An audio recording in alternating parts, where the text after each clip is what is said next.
Gray shirt, gray skies. What could be more depressing? My Steam account.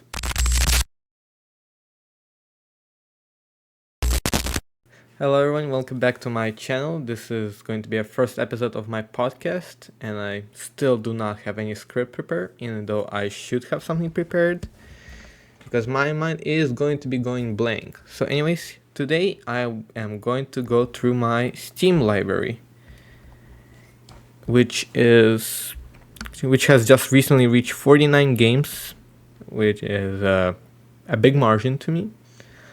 So I decided, why not talk about it? I haven't recorded an episode for my podcast, even though I was planning on doing it regularly.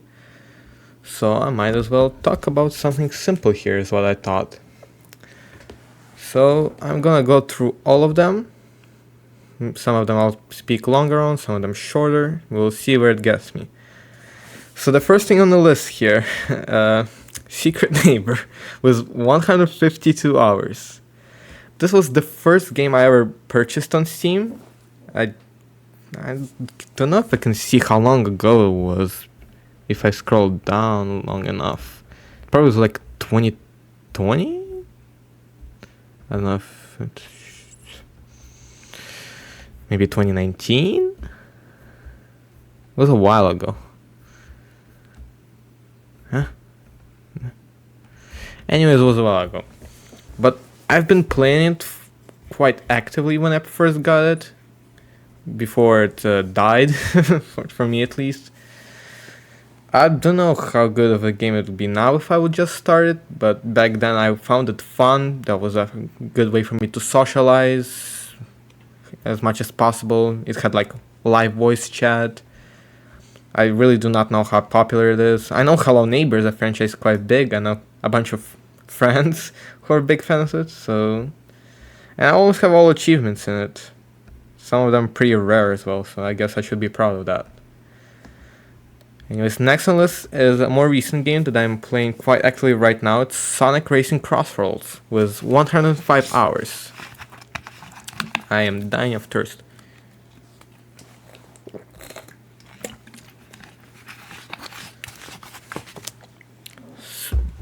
So, I've never really played any kart racing games in the past. So that was my first one, and I enjoyed it quite a bit. It's pretty fun. You know, it does have moments where it pisses me off. I even have a whole damn review about that. I don't know if it... oh, that's not the review for the game. Oh my goodness. Oh no, you're not supposed to show that. That's the review for my game. For my game, what the hell am I talking?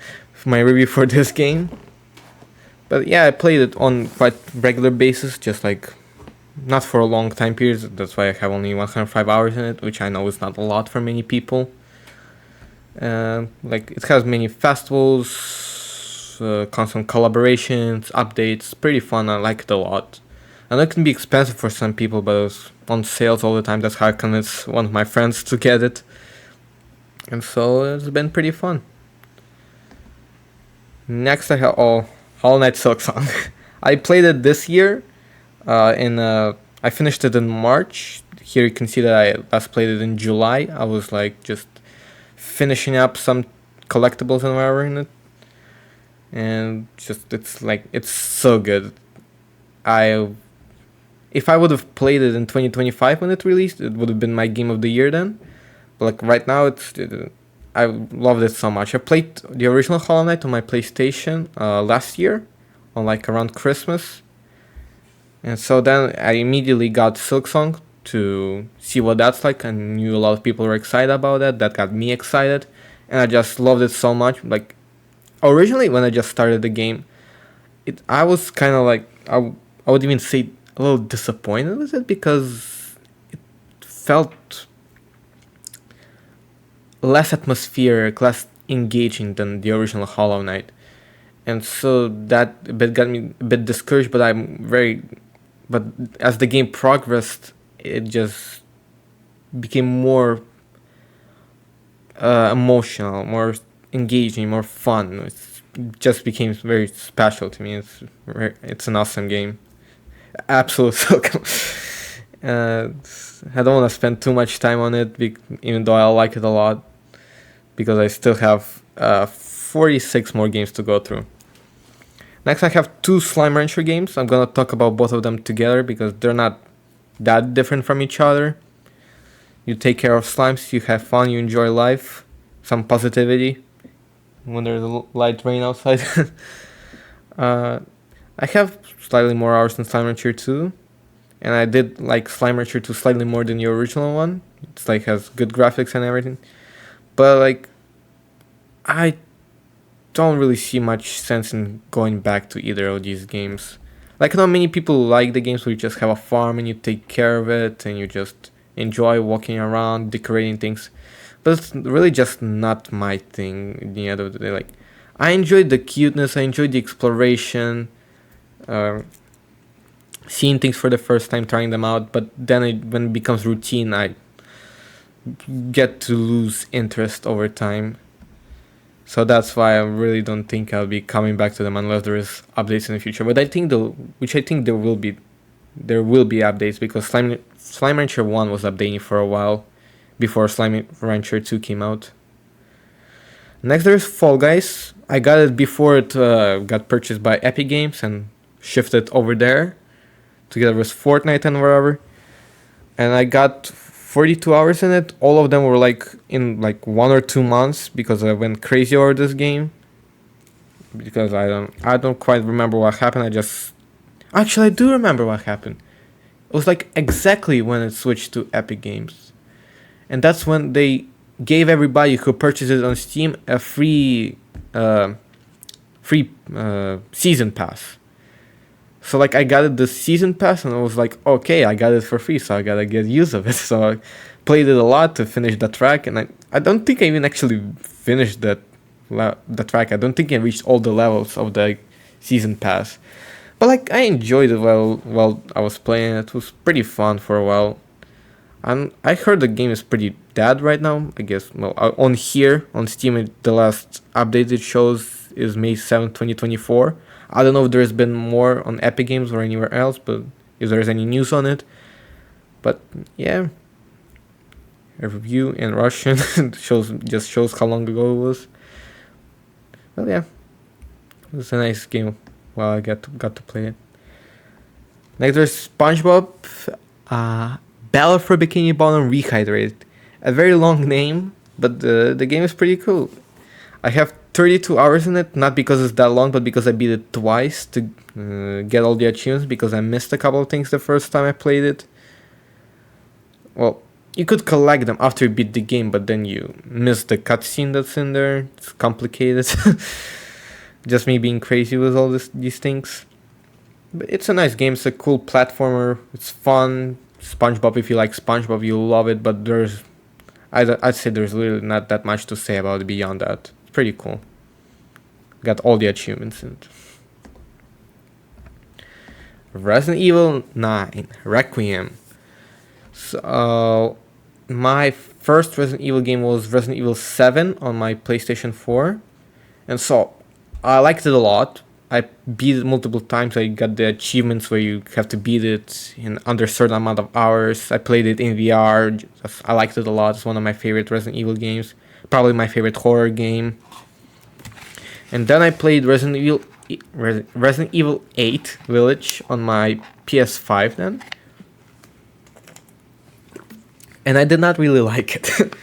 I don't know what it was about it. I think I wasn't really a big fan of the atmosphere in there.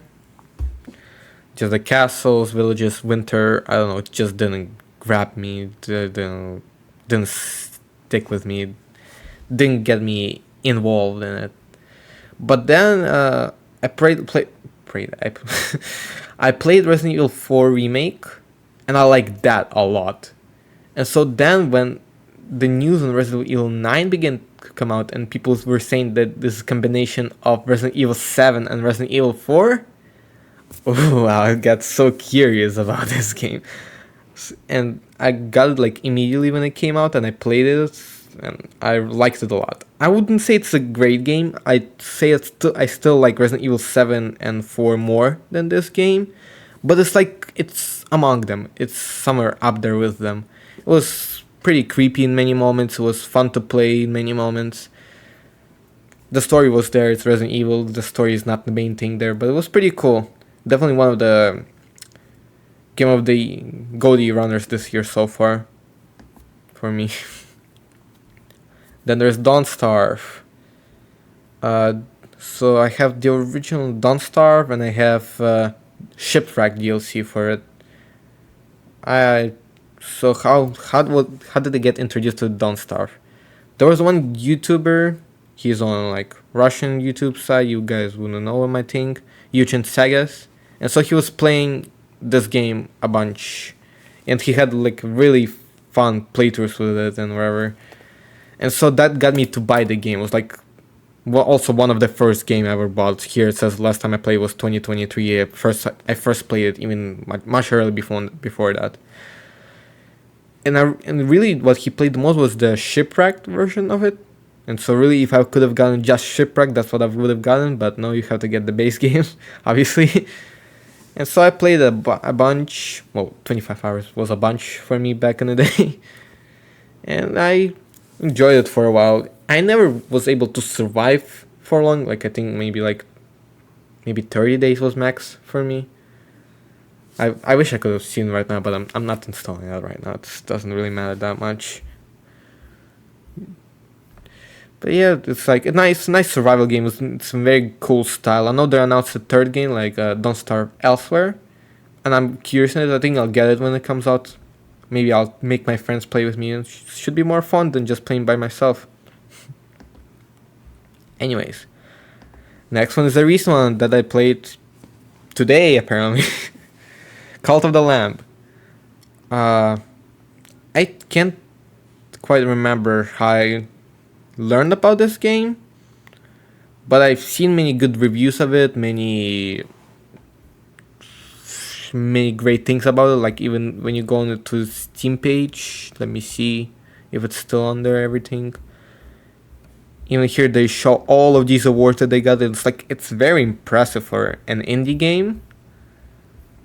So it got me curious because I like the style of it. I like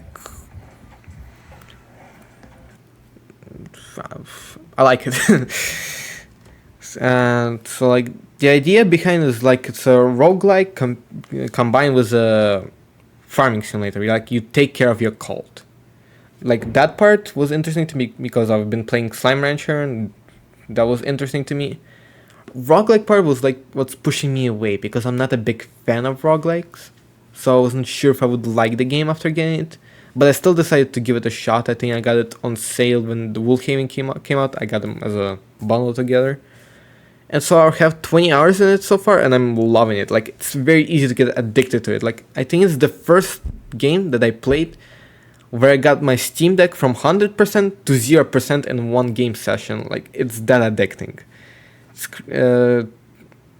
Like, it's insane to me. Like, it's not easy to get me this stuck to a game because I usually keep my gaming session to like up to 2 hours. I usually am good at timing myself and controlling myself, but this game is what gets me full focused on it. And I am planning on getting more hours in it and being in because I haven't been in it so far, and getting into Wolfhaven, and then I'll see how good it is in the end. But for now, it's awesome, and I would recommend it to anybody who's like interested in these kind of genres or in this style, with cute little animals combined with occult. Alright. I haven't even gotten through half of the games. My mouth is already dying from dehydration. Next is Mouse P.I. for Hire. Also a game that I played this year. It came out this year. It got me interested because it had a nice art style. Just became curious in it. I'm not a big shooter fan, but it wasn't like, it's not an online shooter or anything, so I thought it'll be okay. So I tried it out. It was pretty fun. Like, I love the style of it, like the art style and the jokes and how it proposes itself, how it looks like and everything. But just beyond that, like gameplay wise, music wise, it's just okay, really. That's my opinion. I think it has many big problems in regards of making it a great game and wanting me to replay it. The detective aspect of it is not that big. The gameplay itself is quite easy and simple, even on the highest difficulty, because I was playing on the highest difficulty. I started on the medium and I felt it too easy. I put it on the highest difficulty and it still was too easy in many modes. The game keeps supplying you with ammo and healings, and it's okay as a relaxation game if you want to just go in there and just shoot everybody up, but as a shooting game, some challenge, just not that great. But just because of the art style, because of just its style in general, I liked it. It's a pretty nice game. Next up we have Sonic X Shadow Generations. So, I believe I mentioned before I'm a Sonic fan, even though I haven't played that many games yet. I've played Sonic Frontiers, I've played Sonic Origins, Sonic Mania, and I've played this one. And so, before this game I've never played Sonic Generations, and I like that game a lot. Like, I have only 14 hours in the game because I'm not that big into replaying games after I beat them, unless I really like them and I'm really bored. But there's just some aspect of Sonic Generation that keeps it fun even after you keep replaying it and try it again. There's like so many routes that you can go, some secrets you can find. They had like chows in the game that you can see, but I heard was not in the original game. And about Shadow Generations, like a big thing for me, because it was like two games in one, Sonic Generations and Shadow Generations. Big thing for me was like comparing them to each other. And like Shadow Generations is better than Sonic Generations in many regards. It has better challenges, it has better story, it has great looking stages. But the problem with Shadow Generations, I found the stages less fun than the stages in Sonic Generations. Like, if right now I would boot up the game, and I haven't deleted it because I think I might play it once in a while, I would go into Sonic Generations and not Shadow Generations. Like, I have no desire to replay Shadow Generations. And I can't quite pinpoint one, but I just find stages in Sonic Generations more fun. And overall, I did like the game. It was pretty cool, pretty nice for whatever's a remaster, recollection of the games, plus a new game. It's pretty cool for what it is. Who's next? Deponia games. I'm gonna talk about all four of them together, because I was going insane if I would talk about them one by one. So what happened? The first Deponia game was free on Steam for whatever reason. I think the developers were doing the sale, and they were giving out the game for free. And so I downloaded it because, hey, a free game on Steam, why not? But then I decided to look into it because they're like, the art style looks familiar. And then I look into developers, I'm like, hey, it's the same people who made Edna and Harvey. And Edna and Harvey is like game of my childhood, that I like, both the first and the second game, Edna and Harvey's New Eyes. So like, I'm talking about 6 games at the same time. They're like, like I said, childhood games for me. I played them, I watched playthroughs, I love them. But it was like a while ago, they were like pirated versions or whatever. And then many years later, I decided to actually purchase actual versions on Steam and beat them. And then Harvey, the first game only has 6 hours on my Steam because I haven't fully beaten it. I don't remember what happened, but anyways, I love these games. And so when I learned that Deponia has the same developer, I was like, oh, I have to get all 4 games and play them. And so that's just what I did. So I played the first game, I liked it, it was pretty nice. Was not as great as Edna and Harvey in my opinion, but still pretty cool. Second game, a bit better, still not as great. They messed up the endings in these games where it's cliffhangers after cliffhangers and you do not really understand what the hell is happening. And then the third game, the one was like originally supposed to be the finale, from what I've learned. And it was bad, okay? It was bad. The third game was bad. It had bad jokes. It had weird writing story. I like the ending. I know many people did not like the ending from what I heard. I was okay with the ending. It's just the entire game from the beginning till the ending is what I didn't like, including like even the gameplay. Like the freaking riddles were not as fun as in the other games. So I was upset, and that got me nervous for the fourth game. And so I was going into the fourth game with like low expectations because I believe it has like one of the lowest reviews of the series. I'm speaking based on what I remember. I'm not sure. But then, the first game, the Deponia Doomsday, it shocked me. It was so good. Like it was fun. The writing was good.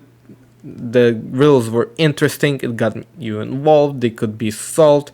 There was nothing too crazy, even though there was some insane things that I don't know how you're supposed to figure out without walkthroughs.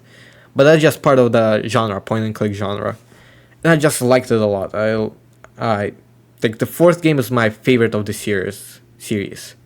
Maybe it's because I'm a time travel, wormhole stuff fan. But maybe it's just because it's a good game and many people are underrating it. So anyways, that's my experience with Deponia. What's next on the list? Next on the list is Rift of the Necrodancer. Oh boy. I haven't played the first game, the Crypt of the Necrodancer. I wanted to get it at one point, but then I just decided to go with the Rift. And so I played it on my Steam Deck because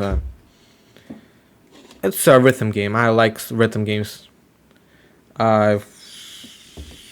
What?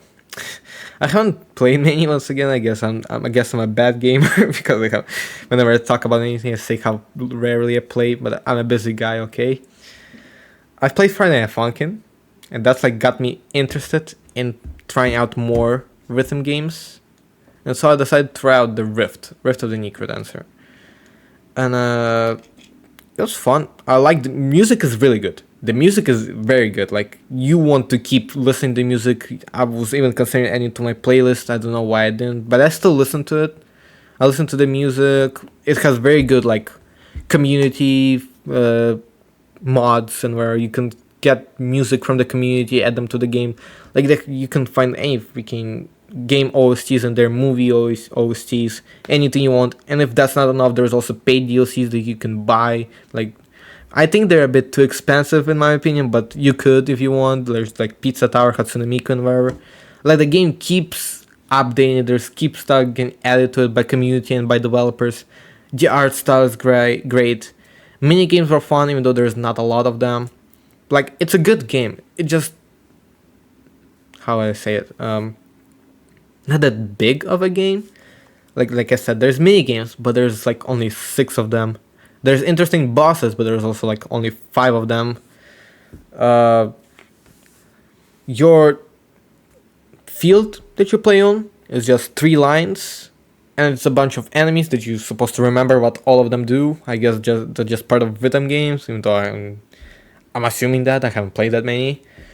But like at one point it just gets boring. Like okay, 3 lines, you keep clicking on them. At one point you just start playing just for music. And I guess just the thing was all the rhythm games, but I just think that it could have been done better, like more fun, more engaging.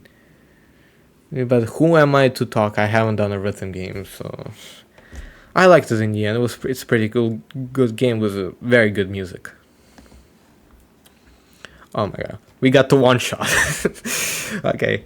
I have one shot the War Machine edition, and I have one shot the Pancake episode here. I added it on Steam as well.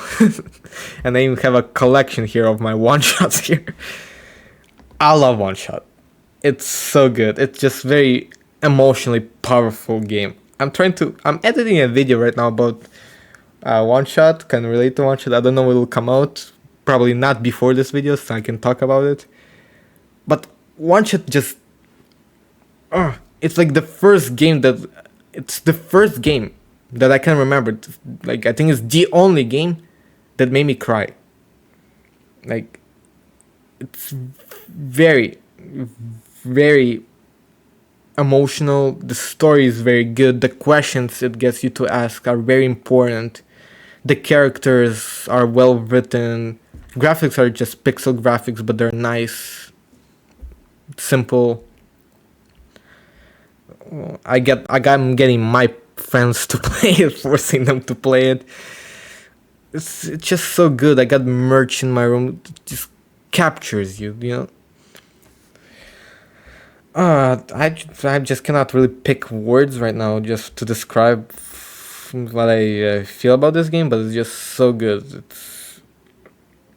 It's I feel like it has some very important messages. Like the first version of the game, I think, was 2016, maybe. But even today, like 10 years later, it's like asking very important questions that like get you to start thinking. I don't want to spoil much, but like it gets you to ask like, how much would you value one thing over the other, a person over the entire world? And like, it's more difficult than it might sound. Like, I'll be honest, I got spoiled what the final decision in the game is. So, and when I first heard what it is, I was like, oh, but that's an easy choice. I know what I'm gonna pick. But then after I played the game and I learned the nuances, I was like, oh damn, what do I pick? What do I do? And I sat there for like 10 minutes before I could decide what to go with.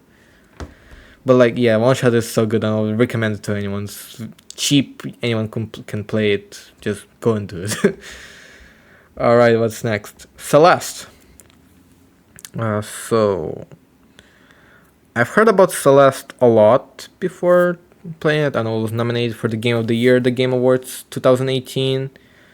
It has many good reviews from people. Don't read my review.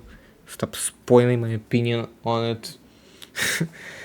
So, as a platformer, like looking at it as just a platformer, it's very good. It's extremely good. It's fun. It's challenging. The graphics are great. The music is awesome. But what's ruining it for me is story. Don't get me wrong. I'm all in for overcoming your complexes, challenging yourself, all the morals that are in the game. I agree with them. But it's more like how it's given to the player. I don't know if it's me being insane, I don't know if anybody agrees, but it feels to me like the game treats the player as if they're dumb. Hey, this is what we're trying to say. And also this and this, and like they're not trying to get you to think, that just straight speaking things into you. So that they're confident that you understand what is happening. And that's not necessarily a bad thing. But like making your story clear is good. We do not want FNAF here when you do not know what the hell is happening for ages and years. But like not that obviously. Like I can understand the story without you telling me constantly what the story is. Like I can understand, but I know what's happening without you repeating what the story is. Like that really brought the game down for me. And I'm not even gonna mention the strawberries that are sometimes ridiculous to get. They're just collectibles, and that doesn't affect the experience and whatever. But like the story is what brings the game down for me. But it has amazing gameplay, amazing graphics, amazing music. So you should go and try it out. Really, that's all I'm gonna say. All right, what is next? I think 7 times 3. I'm like about halfway done. Halo the Master Chief Collection. I only played Halo Reach out of this collection. I've played it with my friend. He is also the one that made me get the game. I think you can figure out who's the friend. It doesn't say the nickname, but wherever. What can I say about Halo Reach? This is an experience of a person who played with a friend who's very experienced in the game. He has like freaking, I don't know, hundreds, thousands of hours in this game. I liked it. It was pretty fun. But first of all, the story like just Halo Reach itself, isolated from the franchise, you don't really understand what's happening. Like, okay, aliens, some warfare. The ending is just straight up a cliffhanger that you, okay, that's it. Now go play other games. I do not like that when that happens. That's why I'm criticizing Deponia for it, and I'm gonna criticize Halo Reach for that as well.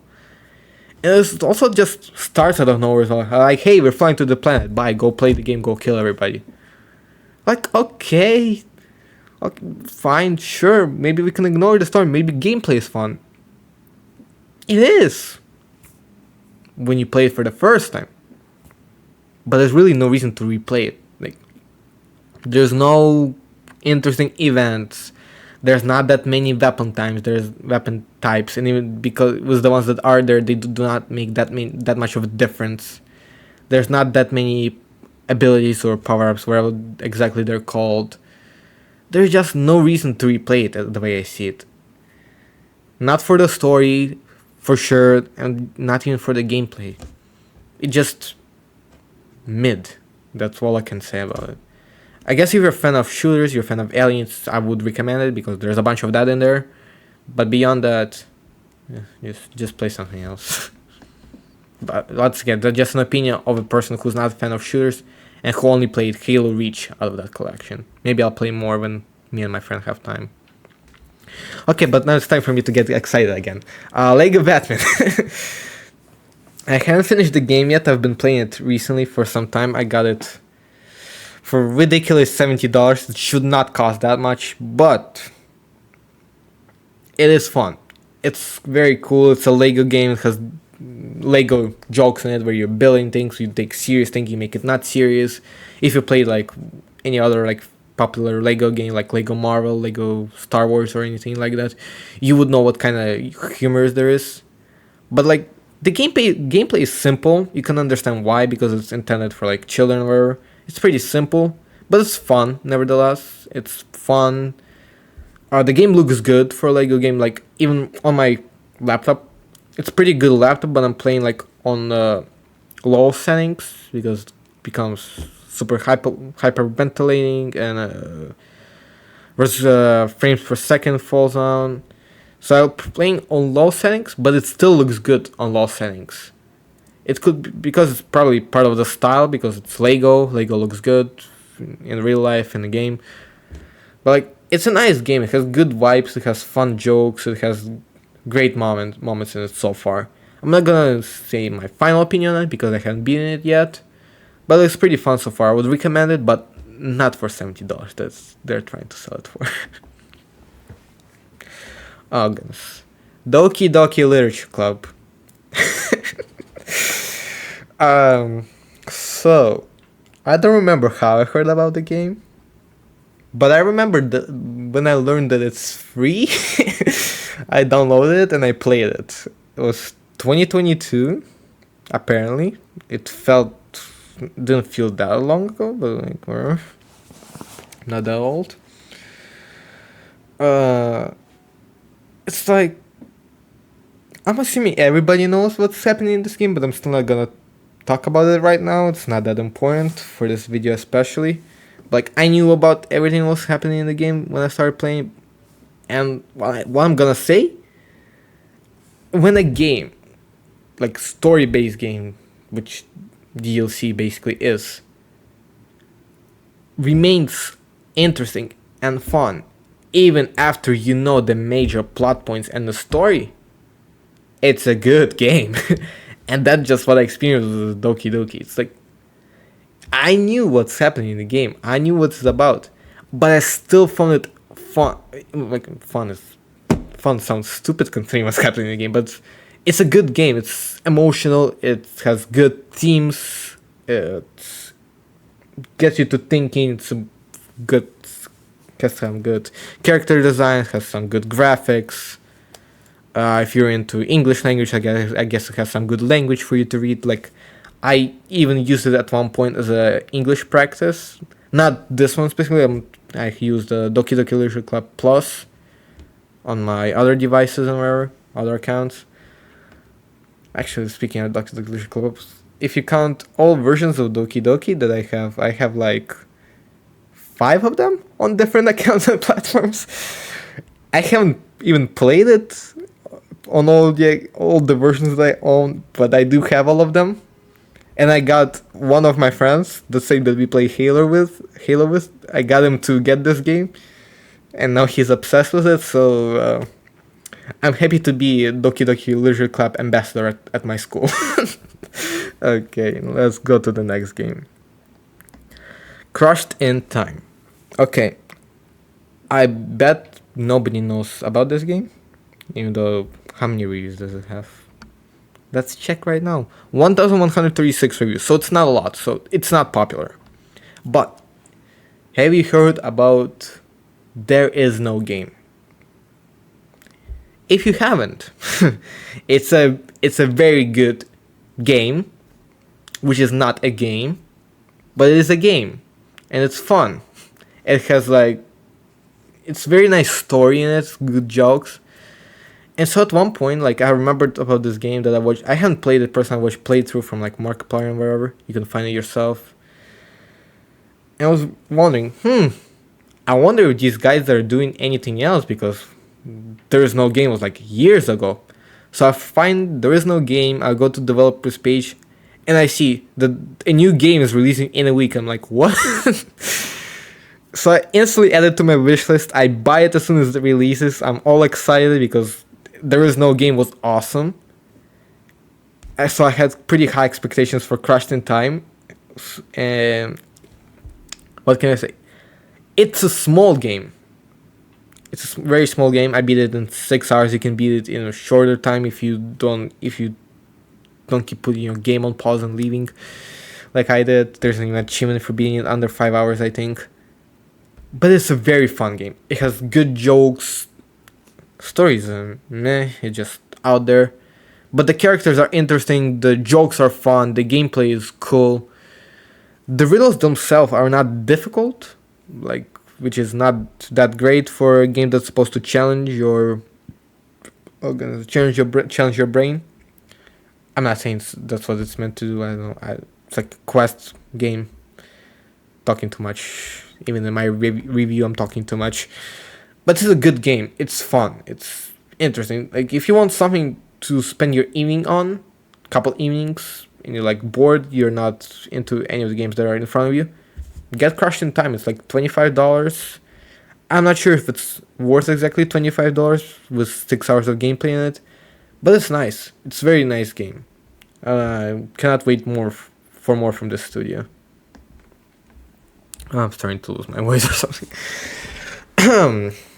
Slay the Princess, another visual novel. It being a visual novel is the reason I got it, because I had Doki Doki and I was thinking, damn, I haven't played visual novels in a while. So I found Slay the Princess. I heard good things about it. I've seen Markiplier play it. I haven't watched the playthrough, but I heard of it. So hey, let me try it out. So I played it. I beat it once, even though there's 131 achievements for the different endings that are there, and not just endings. It's insane the variety there is in the game, the amount of choices that you can make and things you could do in there, the amount of art, voice recordings, music. A lot of work was put into this game. It's awesome. I heard that there's a big fan base around this game. A lot of people love it a lot. I personally did not get into it as much as other people, but I can understand why people like it so much. I understand what's so likable about it. It's a very good game. It's interesting. It's a cool experience, and it's a nice game to experience. I might play it again later because I'm curious about what our endings are there and anything. But right now I'm busy with the games I have in front of me right now. But I do recommend Slay the Prince if you're looking for a good visual novel where your choices do actually matter. Black Mesa I don't want to talk about a lot. I did not like it. I mentioned many times I'm not a shooter fan. This is old school shooter, Half-Life remake, reimagination, re-fantasization. I didn't like it. Go hate me for that. My friends do not understand what the hell I'm talking about when I say I do not like it, but it's just me. I do not like it. So I'm just gonna move on to something else. Gary's mod. So I've played Gary's mod only with my friends because they like made me play it. They made me get the game and play with them. And it's like it's a confusing game to me. It confuses me a lot. Like in reality, like practically, I had fun playing it with my friends. But just purely in theory, when I'm just goodness, there's a tripod. It just in theory, when I'm thinking about the game, I cannot explain to myself what is fun about the game when there is no purpose and you have to entertain yourself. Because that's what Gary's mod is. You download mods, you play around with them, you do chaos, and that's what's supposed to be fun. At least according to my friends. I haven't got a chance to explore it on my own yet. But that's what I mean when I say it's confusing. It's fun, but it's not. I do not understand why it's fun. That's what I'm gonna say for now.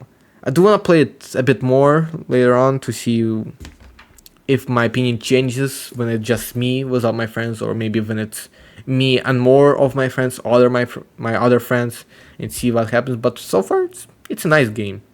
That's what I can say about it.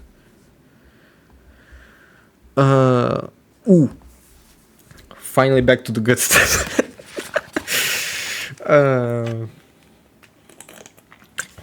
I love talking about the games that I like. Oi, I'm dying. Outcore. Outcore, I don't know how big it is, whatever. I've heard of it on, once again, Russian YouTube. I'm losing the gift of speech. I've heard about it from YouTube, from a bunch of big YouTubers. I don't know if any of English-speaking YouTubers played, because like it was a while ago. I haven't checked.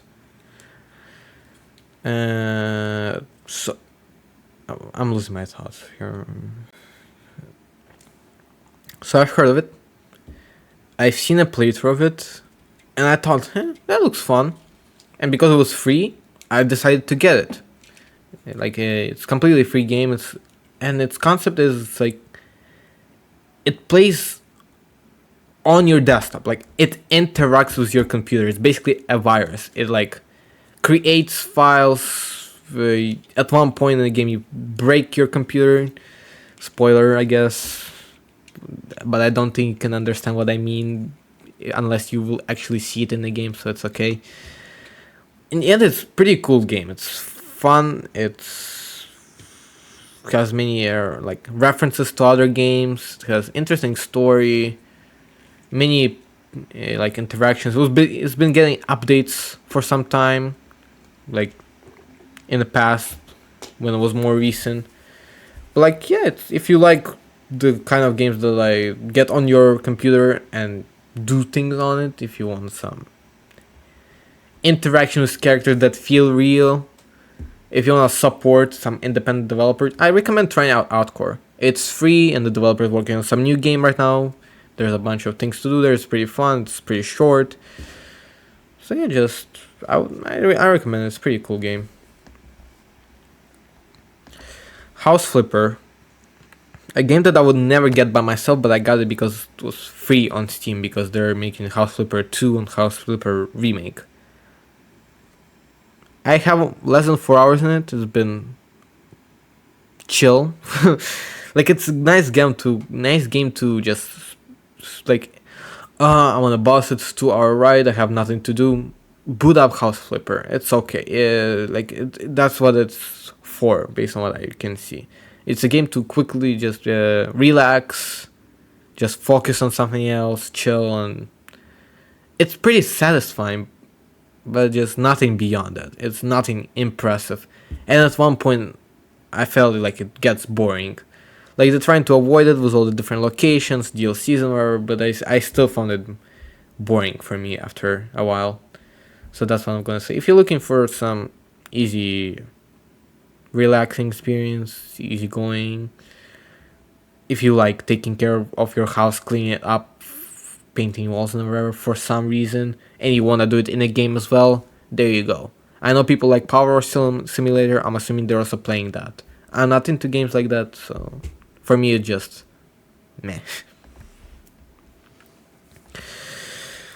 Do I have to talk about this game?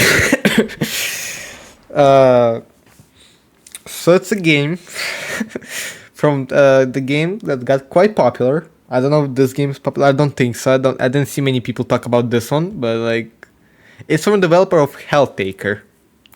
The game that got quite popular for its intriguing gameplay and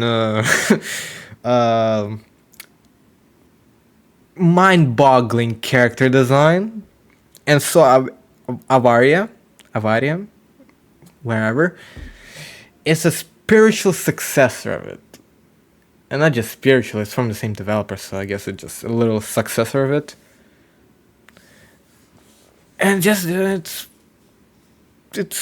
yeah. If you play Helltaker, you know what to expect from it. You can see the achievements that are in there. It's okay. It's a free game. You can just get it for free. Play it a bunch. I haven't beaten it because it's a pretty difficult game. I know I could have beaten it if I would spend more time in it, but I just got busy at one point and I just abandoned it. But if you like Helltaker, if you're a freak like that, you also have that game. There you go. What else? I'm almost at the end. I'm dying. How long has this been lasting for? 46 minutes. Hey, it's not that bad. It felt like hours. The Murder of Sonic the Hedgehog. It released... Well, that's not right. Because it came out in April, didn't it? I don't remember playing it again after it released, but that's... The fact that I played it March 31st, 2023 is confusing me right now. Anyways, it's an April Fool's gift from Sega, whoever developed it. I know it was not Sonic Team, it was like some other developers, like fans and whatever. It's just a nice, quick, short visual novel. It's fun, it has nice writing, it has good jokes. It's just a great way to spend your 3 hours. Because it's free and it's nice. Like I said in my review, it was fun and the game is free, so why would not recommend it? And that's what I'm just gonna say right now. Go play it if you're a Sonic fan. Counter-Strike 2, it exists. I don't know, man. It's a shooter. I'm not a fan of shooters. My friends make me play them. Yeah. Counter-Strike 2 is like not a bad one. It's like more fun than some other things I've played. But at the end of the day, it also just gets boring after some time. And for me, it got boring after 2 hours. I'm not a good person to talk about shooters. I'm not a fan of them. So if you like Counter-Strike 2, don't go after me. I know it's like the most played game on Steam right now, unless it's Pal World right now. Mina the Hollower. So I heard about this game on Twitter. When the developers were talking about how they're gonna go bankrupt and wherever if this game does not succeed. And so that got many people empathetic for it. And then when it came out, many people started talking how it's the game of the year for them. How it's so fun, so amazing, so cool. And so I got like, what's in it? What's happening? It cannot be that great, right? So I got curious. I bought it to support the studio and to see for myself. It's like many people are comparing it to Zelda. I've never had any Nintendo and I've never played Zelda and nothing like that, so it would be a first time experience for me. I was curious. And so far I only have 2.4 hours in it, so I cannot say much. But I can say I can say 3 things about it. First of all, it is fun. Yeah, the gameplay is fun. It's nice to walk around. The graphics are cool. That's more than one thing. Whatever. Graphics are cool. Gameplay is fun. It plays good.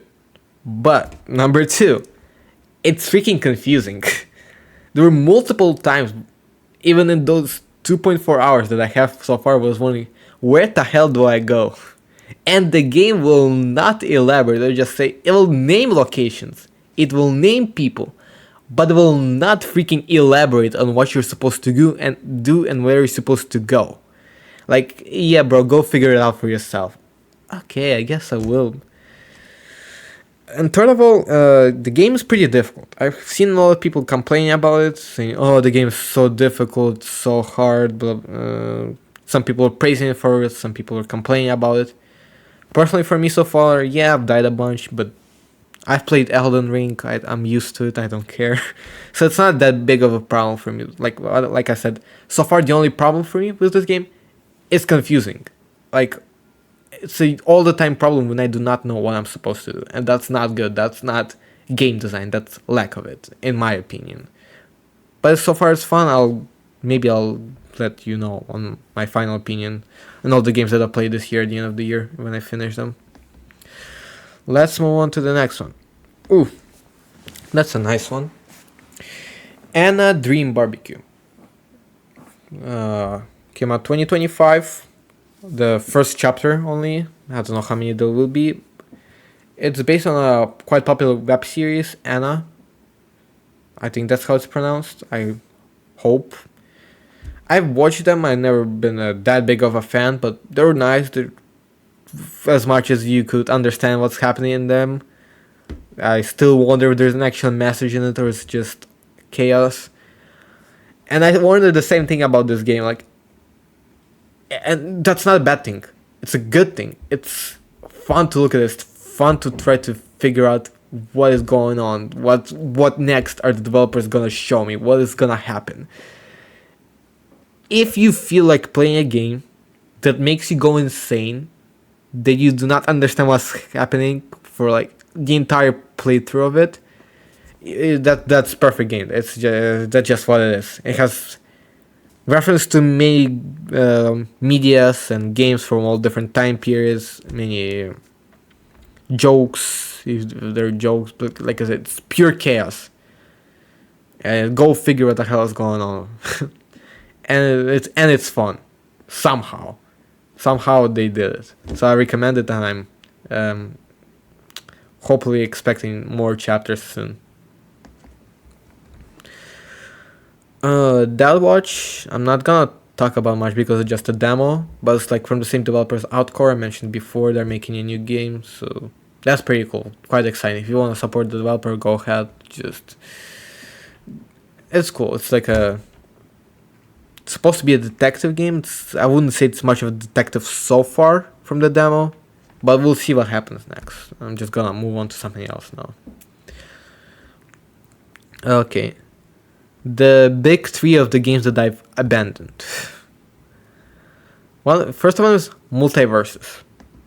I've played it when it was like when it first released was like open beta, or it was beta alpha testing, where like I don't know what exactly was titled. It even won the award at the Game Awards that year for the best fighting game, and then it was a full release, like a full game. I think it was for free.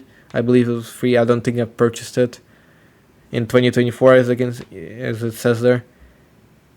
And I think it was a universal experience that everybody disliked it. Like I've seen everybody saying how it's boring, how it doesn't run well, how it's annoying. I agree with all that, and even on top of that, I hated how they made that you have to buy characters to play them. That you have to buy cosmetics, you have to buy progression, you have to buy everything in that game. It was just not fun. It's like the problems it had in its open beta, they did not remove them, they amplified them, and they got rid of good parts that they had before the full release. That's just what my experience with it was like. I haven't played it after new season got added, after new updates and whatever. Maybe it got better, but at the end of the day, it's dead now. So I'm assuming it did not get better. I'm dying. Yumeniki. Do not read my negative reviews. No. Okay, I guess I cannot hide it unless I start showing art. I'm not gonna say I specifically hated the game or disliked it. Like, when I first started, it's creepy, it's scary, it's doing what it's supposed to do, it's making you uncomfortable. But that is being good as an experience, as a horror experience. As a game, the gameplay, as far as I understood, is just walking around and clicking into things and hoping that something happens. And that's not that. I'm sorry, I cannot call that really gameplay. It's not fun. It's not that scary. Like, yeah, the atmosphere is cool. Just if it would be just about walking around, it would be like a linear game that was like linear horror game that you just walk through different dreams, because that's what this game about, some nightmares and dreams. It would be just about that and going through them to some endpoint, it'd be great. It'd be awesome. But no, you need to go in, find something, you do not know what you're looking for, you leave, you go into another dream. And you do that basically for nothing. I know there's an ending, but is it really worth it? I do not think so. Maybe I'm wrong, maybe I'll go back into it, but so far my opinion is that I do not like it. And I would not really recommend it unless you're a very big fan of the atmosphere that this game offers. Oh boy. I really have nothing to say about this game. I downloaded it because my friend asked me to. I have 20 minutes in it. I don't remember anything about it, so it just exists. Mock. Yeah. Nothing. I honestly have nothing to say. I don't remember anything about it. Next, I have some games that I haven't played yet, so I'm just gonna real quick through them. This is not a game you can find on Steam. This is a game that I made real quick. I put it on Steam. Cyberpunk, I've played in the past, I loved it. The reason I bought it again is because I haven't played Phantom Liberty, and I lost access to it on my other account device I was using, so I'm gonna replay it again. I'm gonna love it because I loved when I played it. How long ago was it? I don't remember when Cyberpunk came out, but whenever it came out, I bought it. I bought it as soon as it got fixed. I was not one of the people who got it when it was broken. I was actively keeping my eye on it, waiting for it to be fixed and whatever. And I got it as soon as there came out some patches and updates and whatever. And I experienced it being fully fixed and everything. Then there's Dench Attack. I heard good things about it. Heard it's fun, so I'm gonna play it as soon as I'm done with some other games on my Steam Deck. This game, Graveyard Keeper, was for free, so I just got it. Have nothing to say about it, haven't played it, but we'll see. Free game is a free game. Moss, it's a game about mouse. I posted it somewhere on my Twitter and Instagram. There's 3 mice game in 1 year. We have Mouse PI for Hire, have Mina. So I decided to finish the trilogy, get the mouse. We'll see what it's about. I heard some nice things about it. I know it was originally in VR. It's gonna be curious. Spyro, the Reignited trilogy. I got it some time ago when it was on sale. It says here it was June 10th. I don't know if it was before or after the 4th game was announced, but I'm gonna play it before it to see what it's like because I'm interested, I'm curious. The reason I got interested in Spyro is because I've played Crash Bandicoot 4 and then the Insane trilogy, which I liked quite a bunch, they were pretty good. So I'm gonna see what Spyro has to offer. Then it's Unbeatable. There's mainly 2 reasons I have it. First of all, because, I finished Rift of Necrodancer, so I need a new rhythm game to play. And second of all, it has a one-shot track in it. And apparently it has some similar developers, I think, some developer friendship or same developers or wherever. I didn't get too deep into it, but now I have to play it, so I got it. And then Undertale. I know everybody knows about Undertale. The reason I have Undertale is because many people are playing Deltarune right now, and they're excited about Deltarune, but I have never played Undertale, so I want to play Undertale first and then switch to Deltarune and experience both games for myself. And that's it. That's my Steam library. Now, I will mention that there are some games that I have played on Steam that are hidden that I don't really want to talk about right now. And there's games beyond Steam. So that was just first. I think that's pretty good for telling you what my what my game preferences are like, and just pretty good for a first episode of podcast. That's just an idea I had. So let me know how you liked it. Let me know what kind of other episodes you want to see. Let me know if you want to see any specific reviews or playthroughs of any of these games that I have. And let me know if you would want me to go through any other game libraries that I have on any other devices that I own. So yeah, that's it for now. Thank you for staying with me for around an hour. I don't know how long the video will be after I cut it up a bit. But thank you for being with me. Play some good games. Support some indie developers. Support some big studios if they're doing good things. Screw Sony for getting rid of discs. And stay glitchy. Bye bye.